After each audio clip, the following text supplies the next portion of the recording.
Where you live shouldn't determine whether you live. In the minds of millions of Americans, especially young people, this online film, Kony 2012, brought home Joseph Kony's campaign of kidnappings, mass killings, rapes, and the forced conscription of tens of thousands of child soldiers. The film went viral. 2 years before its release, in a rare bipartisan move, the U.S. Congress unanimously approved legislation to stop Kony's Lord's Resistance Army, or LRA.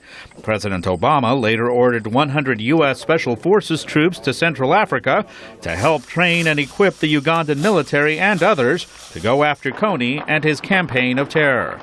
The LRA's numbers are dwindling, and the group does not pose a threat to U.S. national security.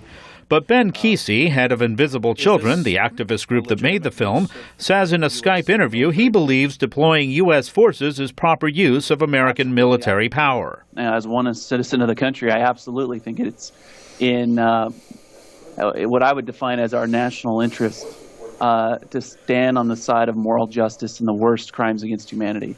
The sentiments that touch millions of young Americans, including President Obama's own daughter, who reportedly has spoken to her father about the LRA, bolster the administration's decision to deploy troops and perhaps expand the force. But the policy is not being driven by sentimental reasons alone. While the LRA is not a direct threat to the U.S., it does threaten Uganda, a key U.S. partner.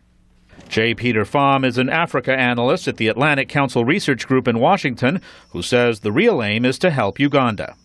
I think a great deal of it is what inspires many Americans to be passionately engaged. But deep down, it's also a calculus. If we expect Uganda to deploy 7,000 to 8,000 peacekeepers in a place that's very important to us, like Somalia, they can't be doing that if they've got a threat literally in the back door, in the backyard, in northern Uganda because of the LRAs. Uganda has lost thousands of soldiers in its regional efforts against militants in Somalia, a conflict where the U.S. has direct interest but no intention to deploy its own troops.